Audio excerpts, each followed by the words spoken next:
ফুলের সুবাস শুধু বাতাসের দিকেই ছড়ায়, কিন্তু মানুষের ভালো লাগা সব দিকেই ছড়িয়ে পড়ে। আমার চিন্তাগুলি ফুলের মতো ফুটতে দিন, আমার কণ্ঠ বজ্রের মতো অনুরণিত হোক, কারণ আমি সত্য বলতে ভয় পাই না। প্রতিটি অশ্রু যে পড়ে তার মধ্যেই শক্তি লুকিয়ে থাকে। ভালোবাসা কোনো সীমানা জানে না, এটি সমস্ত বাধা অতিক্রম করে এবং আকাশের যে কোনো তারার চেয়ে উজ্জ্বল হয়ে ওঠে। প্রতিটি সূর্যাস্ত আশা এবং সম্ভাবনায় ভরা একটি নতুন ভোরের প্রতিশ্রুতি নিয়ে আসে।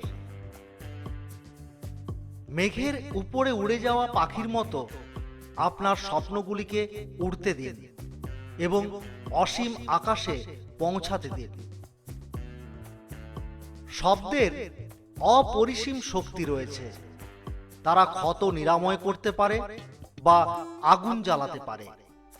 বুদ্ধিমানের মতো শব্দ বেছে নিন।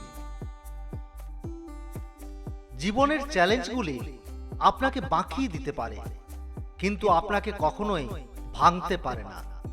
মনে রাখবেন যে স্থিতিস্থাপকতা আপনার আত্মার মধ্যে রয়েছে।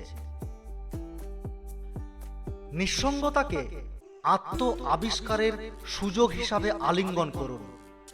এই মুহূর্তগুলিতে আমরা আমাদের সত্যিকারের নিজেকে খুঁজে পাই। হাসিকে আপনার সত্তায় প্রতিধ্বনিত হতে দিন, এটি শরীর এবং আত্মা উভয়ের জন্য ওষুধ।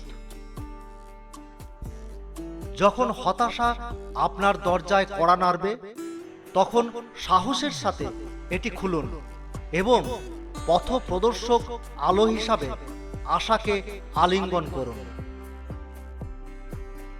প্রেম হলো সেই অমৃত যা সমস্ত ক্ষত নিরাময় করে।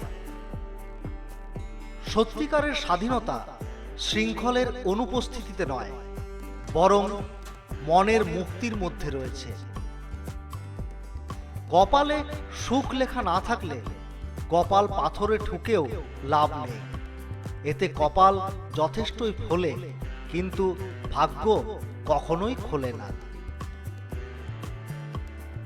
যার নিজ ধর্মে বিশ্বাস আছে সে অন্যের ধর্মকে কখনো ঘৃণা করতে পারে না।